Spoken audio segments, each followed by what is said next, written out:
World War III, America destroying the economy. China is the Lord's washpot. Petrodollar cook. Before I get into it, I want to give all honor, glory, and praise to the Most High Yahweh, His only begotten Son, YAHAWASHI, whom the world ignorantly called Jesus, because the letter J did not exist 2,000 years ago.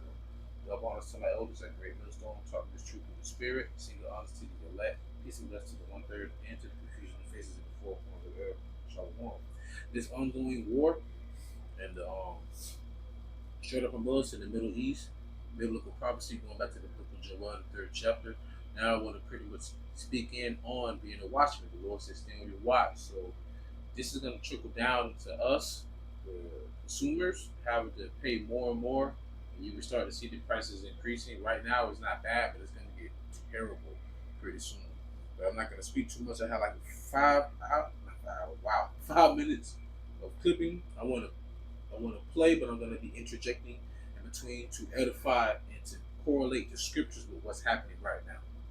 So without further ado, here we go. Military and militarism. He comes from the U.S. military, so I think he probably knows what he's talking about when it comes to military stuff. Anyway, we'll listen to a bit of this and break it down. The man's name is Douglas McGregor. He's economist, retired colonel, and former advisor to the Secretary of Defense. So he knows war. And evidently he knows money too, but he's an economist. Most analysts that have looked at what I would say the magnitude of destruction from the first round have said it'll take a year, maybe 2 years, if we were to stop now, to recover in the Persian Gulf. And most people, understanding what I've just outlined to you, are concluding accurately, I think, that it will take 5 to 10 years to recover. And we're not sure what recover means, because a lot of this infrastructure in the Gulf may never be rebuilt. And this is another factor of why. So keep that in mind. Just within this one span of a month, it's been about a month or so.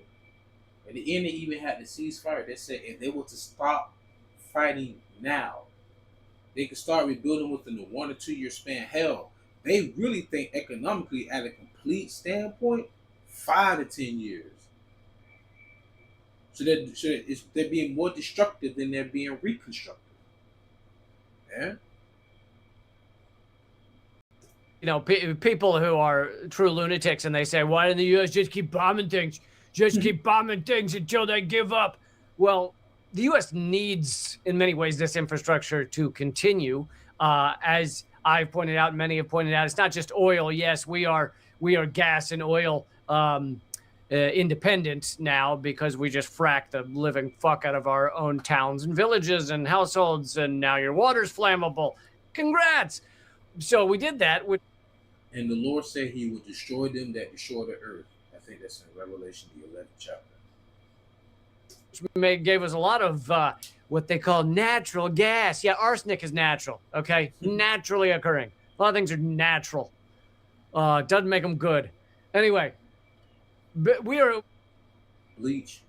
Well, Trump tells you to what? Drink it for COVID. Energy independent in that way, but it's not just gas. It's a lot of other things that the Strait of Hormuz is crucial for, such as helium, such as fertilizer, things needed for farming, and the U.S. has already destroyed some of the infrastructure. But this is why the U.S., even the psychopaths at the top of the U.S. military, are not just continuing to blow up everything, is because they see that there's a boomerang effect here. And obviously Iran knows that. That's how Iran's entire game plan has worked. That, oh, well, we can make you suffer too. How do you like this? And sure enough, they have made. And that's what Iran has been doing. Like I said, they have had targets that were, I'm talking about America, have had targets that were hospitals and schools. But Iran was attacking their American allies within the Gulf, attacking their water reservoirs, attacking their electrical grids and everything like that. Pretty much saying, and you know what's crazy? They're pretty much saying, like, you're American allies, so we have to do this. And guess what Iran even does after they do the bombing? They apologize. They're like, I hate to do this to you, but hey, since you mess with him, it's what it is, what it is. Kind of like incidents at my job, you know? They're like, yo, birds of a feather flock together. If you gonna rock with him, then hey, you gotta go down too. Yeah? so to say. But like he was saying, America needs the infrastructures too, because the world economy needs the fertilizers. They need the pharmaceutical tools. They need all these things that needs not only the oil but also those products to come through as well. And don't forget, Iran just seized a a vessel that has over 20% or 1/5 of the world's oil, carrying like 1/5 of the oil. So with that being said, Jeremiah 51 and 8 through 9, remember Babylon the Great is America. Biblical scholars have already proven it, and the elders of Great Millstone have already proven it. All right. Jeremiah 51, 8 and 9. Babylon is suddenly fallen and destroyed. This is future tense. Howl for her, take blame for her pain. If so be, she may be healed. We will have healed Babylon, America, but she is not healed. Forsake her and let us go everyone into his own country. Let that sink in now. Remember when Russia invaded Ukraine? Everybody in the world was on alert. Like, oh shit. Right? And guess who's involved? America. Same thing with Iran. Guess who's involved? America. Everybody, man. They fight with everybody. South China Seas. America. Just like Rome all over again. For her judgment reached unto heaven and is lifted up even to the skies. So in other words, they know America is going to be left out on an island by itself economically. That petrodollar, done for. But matter of fact, let's continue. The U.S. and global economies suffer. But anyway, let's continue here. There you go. He just said it. I mean, the decision may simply be made not to go back in there. And if anybody does go in there, I would say it would probably be China. It will probably be China. China are biblically known as the Moabites. Moab, the eldest son of Lot and his daughters. Yeah, I said that correctly. Because right now, the sort of global, what's the right word? The sort of global safe area for cash and money is increasingly going to be China, not the United States. And that's even biblical, like the scripture says, that inward part is that this generation shall continue on forever. And that not only Esau, but also the other heathens too. Because the world look at China, well, China is really economically a global hub. You're talking about trading deals, you're talking about trying to exchange some money. What you need, what you trying to do? China got it. And I was listening to Tariq Nasheed a couple months ago, and he made a very good indication, but I already knew about the Chinese infiltrating through the southern border. A lot of those, anything you need, I'm talking about hell, RPGs, you need heroin, you need gold-plated guns. You can get all that from a Chinese man. He says a Chinese man over there really running ruckshot over everything over there coming through the south of the border and also in California. A Chinese man. Let that sink in. All right? They really running shit, man. All right? And this reminds me of a precept. Psalms 108 and 9. Moab, China, is my washpot. Let that sink in. It's a proverbial. Over Edom, so-called white man, woman, and child, will I cast out my shoe. Over Philistia will I triumph. So the Lord is cleaning all this mess up with Moab. But in the end, all heathen nations are going to go down. All. Continue. This is something that I and others have pointed out is the strength of the U.S. dollar is based on a lot of the world thinking that that's the safest place to put their money, to sit it. I'll sit it in dollars, then I don't have to worry about it fluctuating up and down. But Donald Trump and previous administrations as well have shown how fucking crazy and unstable this empire is. And so increasingly, the countries around the world are going, yeah, this dollar thing, oh, look, it's so good. Maybe we'll put it in something stable, like, I don't know, Chinese yuan. And I think that's where things are. Once again, Psalms 108 and 9. Moab is my watchpot. Over Edom will I cast out my shoe. Every time I read this scripture, I think about, I don't know who it was, I think about that one dude in the Middle East, the Muslim dude taking off his shoe and throwing it at George W. Bush. And boy, he had some reflexes that y'all had. He had some cat-like reflexes, but that shoe did go over your head, boy. That was symbolic as well. If you look at just the credit markets, people are going to go to China to borrow, not come to the United States. And I think the petrodollar is already dead. Whether or not the yuan replaces it is anybody's guess. Probably could, but it may be a basket of currencies. And that basket of currency goes back to BRICS. I'm gonna let him speak a little bit more, then I'm gonna close out with the precept. And that also fits with BRICS. The rise of BRICS has to do Right with creating a basket of currencies, several currencies that are basically the dominant reserve currencies of the world, rather than just the U.S. dollar. That greatly undermines the strength of the U.S. dollar. It means that the U.S. government will no longer be able to just print an endless number of dollars. I mean, we added 20% to the monetary supply of U.S. dollars just during COVID, during. Let's see. So they're just printing money. Like I said, something that's scarce or something that has a scarcity is something that's very rare, right? Something that's not easily obtained. Like, I always use the car analogy. You'll see Toyotas, Fords, and Chevys all day.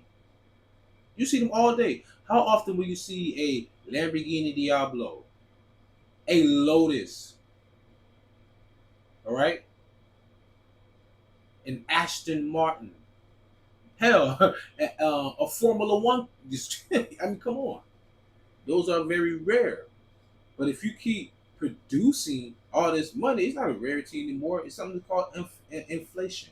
That's why you have a lot of these clearances in these stores. They have a lot of product that hasn't been sold yet, and they're like, damn, since we can't make a profit, let's at least make our money back. So if you sold a product for $2, but now you're selling it for 50 cents, in my mind, like, damn, that's like an 80% write-off. So you mean to tell me, what, it took you only 50 cents or 25 cents to make this product, but you're charging me $2? That's how they make a profit. You live in a capitalistic state. But see, America's dollar has lost its value because it's backed by nothing. For the past 50 years, the American dollar was backed by what? Oil. Now it's backed by what? It's military. And guess what everybody else have in the world? They have oil and they have military suit. And now they have their own monetary fund. Not the IMF anymore. It's called BRICS. COVID, we added a crazy percentage to the monetary supply, and there has been inflation, but there's not been runaway inflation. It's not like a dollar back in 2019 is now worth 8 cents. Sometimes it feels like it, but we could be headed there if the global reserve currency is switched. And Donald Trump is basically giving the world good reasoning to abandon the dollar and move towards more stable currencies. Exactly. And I'm going to close out with this precept. James chapter 5, verse 1 through 8. Go to now, ye rich men, weep and howl for your miseries that shall come upon you. Your riches are corrupted, and your garments moth-eaten. Your gold and silver is cankered, and the rust of them shall be a witness unto you, and shall eat your flesh as it were fire. Ye have heaped treasures together for the last days. So in other words, the money, America, your money is no good here. There's been a term, the same what people would say in a good manner. Like, for instance, you try to pay money to somebody that's kin to the family, or someone that you've always been, you just look out for. You're looking out for their child or something going on. They're like, no, man, your money's no good here. In other words, meaning that you can't spend your money here because whatever you want, you got. No, but America, you can't even give your money away.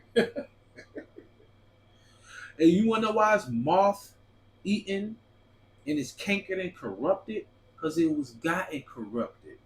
It was gotten off of rape, rob, murder, stealing, deception. Continuing on. Behold, the hire, this is verse 4, James 5 and 4. Behold, the hire of the laborers is talking about slavery. Think about this. Because how you think they got rich so quick? You have centuries of free labor. How the hell you think you're gonna rule the whole Western Hemisphere? Hmm?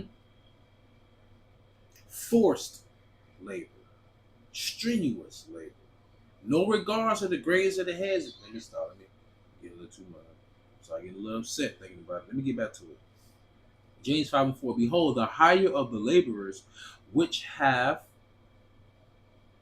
reaped down your fields, that was us, which is of you kept back by fraud. What was our 40 acres and a mule? Never got it. They created a Homestead Act to move in Edomites, Europeans, Caucasian people from Europe and other neighboring countries to help fill in the Midwest, I meant to say. Hence, why you see a lot of Edomites living in the Midwest on ranches with their lassos and their horses and their bulls and their cattle. Yeah, understandably, they still doing it. I respect that. They're doing it. But when they say, this is my father's land, I inherit. No, y'all inherit that land from us being emancipated. How the hell you free us and then you still don't give us what we owe? That's why your money is cankered. The first stock was, the New York Stock Exchange was us. Don't ever forget that. Hence, New York is known as what? The Empire State. Because how was the empire built? Off of slavery. Not free legal trade. Let's not do that. That's not. And the whole world was in on it, so all y'all gonna get it. But I'm rooting for you, Putin. I'm rooting for you, Jinping, whatever your name is. I'm rooting for you, Kim Jong-un. Got you down, pat. You boy. I'm rooting for all y'all. I'm rooting for Iran. I'm rooting for y'all. Why? Because y'all gonna help usher in my Lord's kingdom. Continue.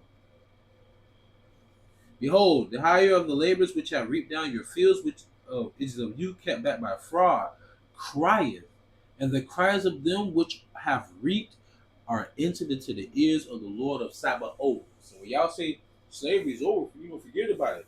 Even the Lord said in the book of Ecclesiastes, He requireth that which is past. Don't you need a 5-year work history for certain jobs, right? The Lord need all your history. The Lord said, ye have lived in pleasure on the earth. Who is that talking about? That's Esau. And been wanton, meaning everything you see, you want. But the scripture says, the earth have been given to the hands of the wicked. The fatness of the dead covers the faces of the judges thereof. And the fatness of the earth is that too.